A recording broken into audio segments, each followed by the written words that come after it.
inaan laamaha amniga kala shaqeyno inaan bacda si toos ah u dabagalno ugu dambeyn iyo waqti walba iyo heer walba inoo la gaartan inaan burcadaas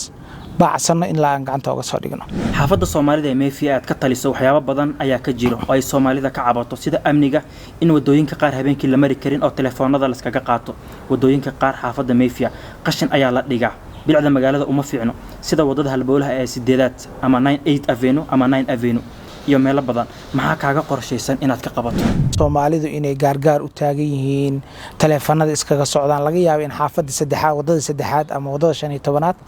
oo u hooyanayo oo wadadii loo galo si looga qaad telefoonka iyo horta waqti xuma socod koow labo bulshadan oo u sameeysan qof telefoon soo dhaco inuu hareeraha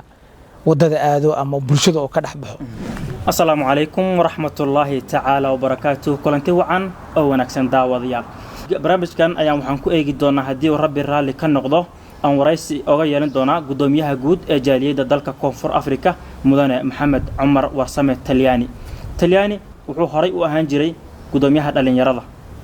bilooyin ka hor ayaa loo doortay gudoomiyaha guud ee jaaliyada dalka Koonfur Afrika soo dhaw gudoomiyaha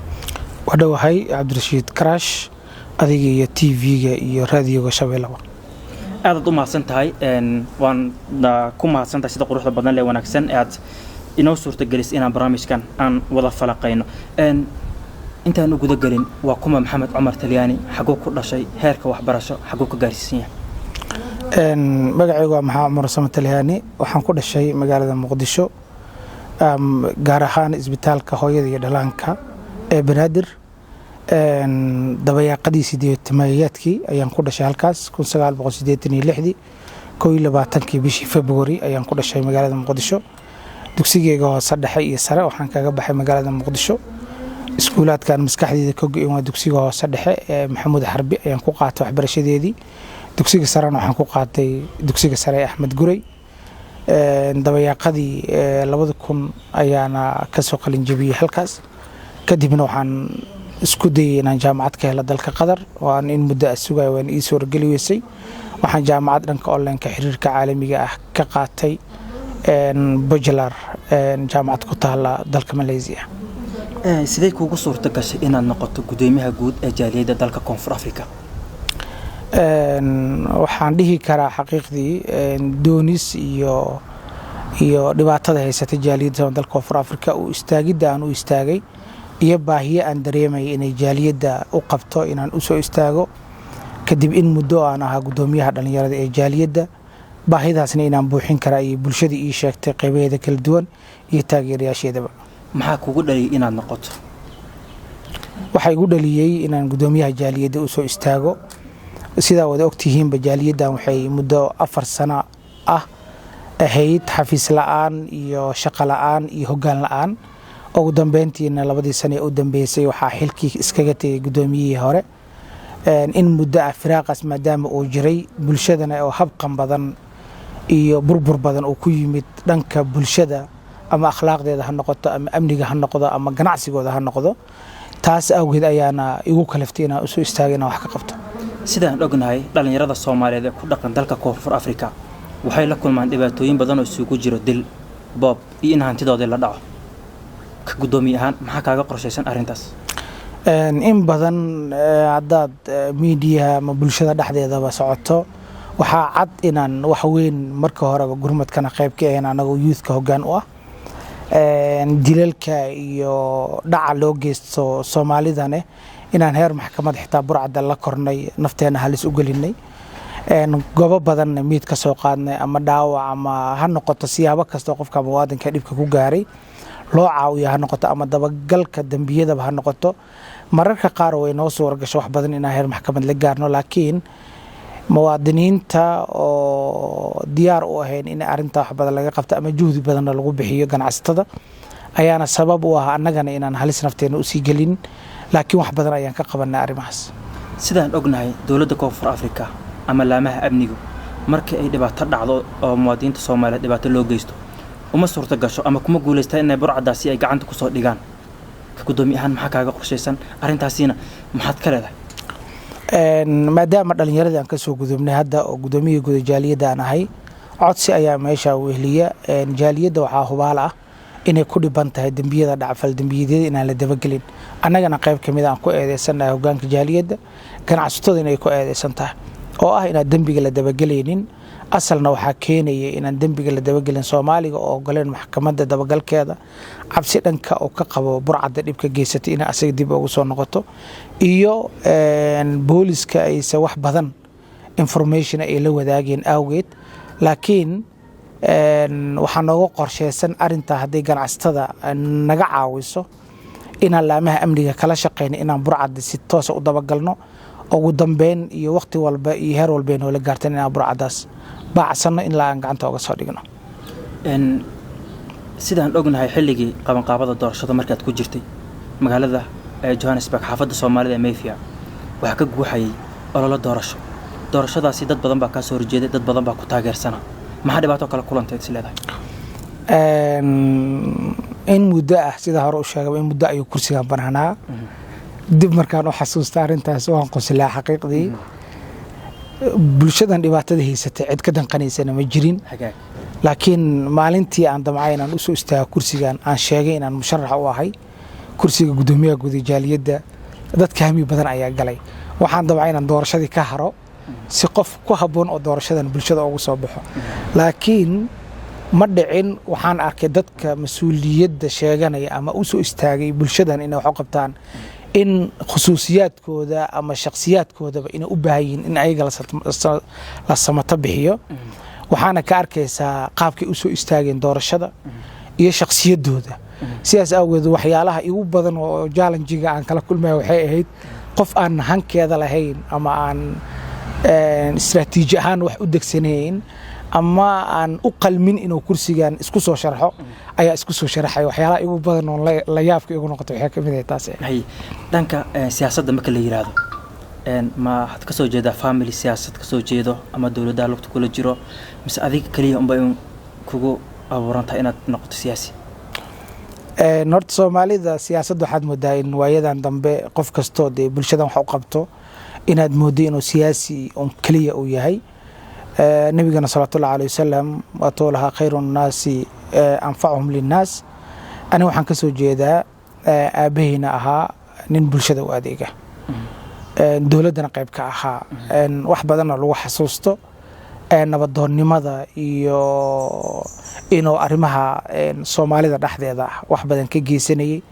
siyaasadana qayb ku lahaa aabahay Allahu naxariisto ciidanka dalkana soo maray marka waxaan dhigi karaa waxaan ka soo jeedaa hibadeedu waxay tahay qoys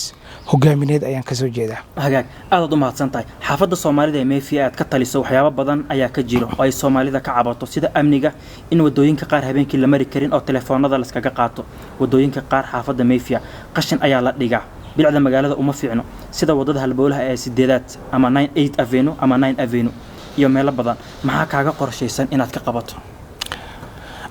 caqabada ugu weyn ee Soomaalida haysato ma dhigi karo xaafadan Johannesburg ee aan deganahay hadaa wadanka xataa ka baxdo xaafadaha Soomaalida ee ka degto qurbaha waxaad ku arkaysaa inay isbedelayso bilay ahaan haday noqon lahayd East Africa sida Kampala oo kale ama Nairobi oo kale isli oo aan ku ah wax badan Soomaalidu marka meeshii degto waxa lagu bartaa xoogaa annagana aan isku sheegnaa inay qaab ahaan isku bedesho nadaafadeeda ama bilicdii hore u lahayd inay lumiso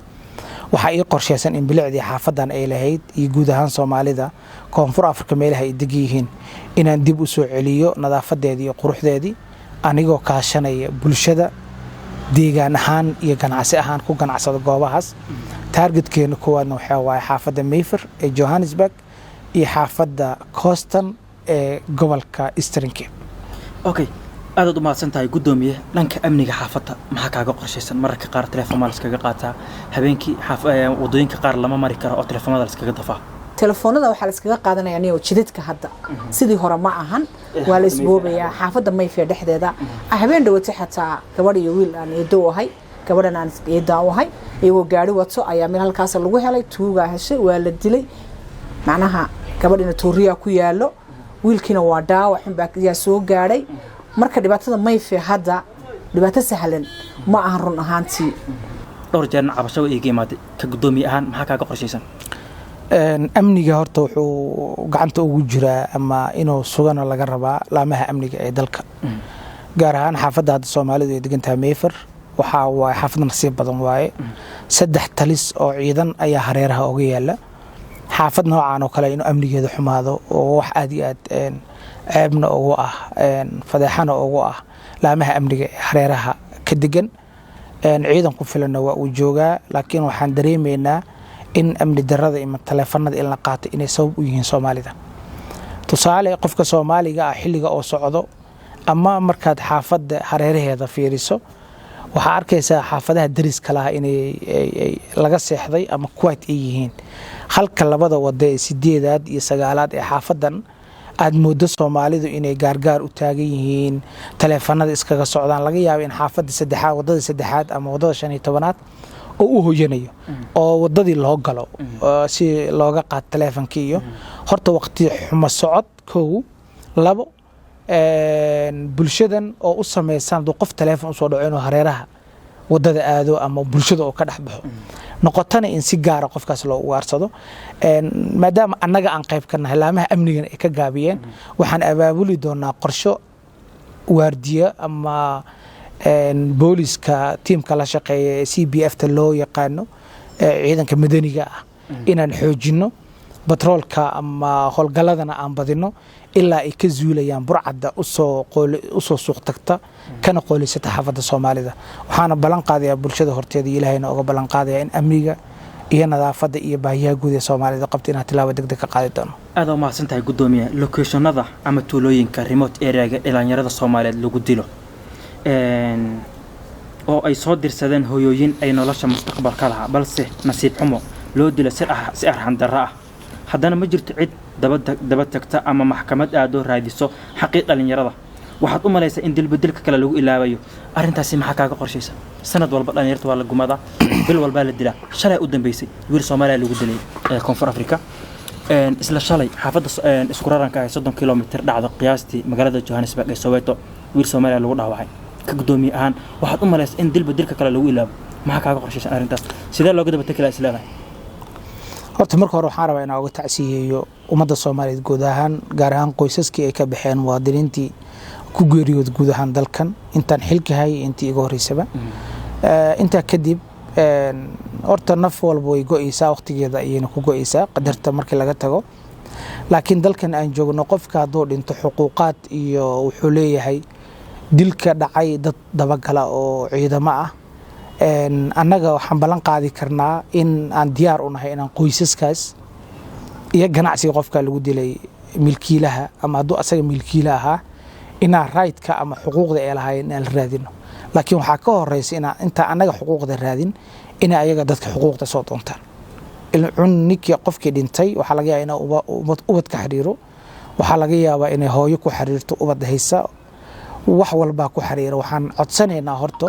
in ganacsatada ama dadka dukaamada iska leh ama qofka dhintaba ha noqdo inuu qoyskiisa si degdeg ah xafiiska jaaliyadda oo la soo xiriiro kadibna tilaabada ku haboon inaan kiiskaas daba galno ama burcadaas ama maxkamad la istaagno wada alaala ama xuquuqda qofkaas lahaa inaan la raadino anaga diyaar u ah aad u mahadsantahay gudoomiye su'aasha xigta oo maankeyga ka dhex guuxaysa ayaa waxay tahay wiil Soomaaliya oo 25 sano jiro oo hooyadiis u soo doonay in nolosheeda wax ka bedel noloshiisaba markii goobta ayada lagu dilo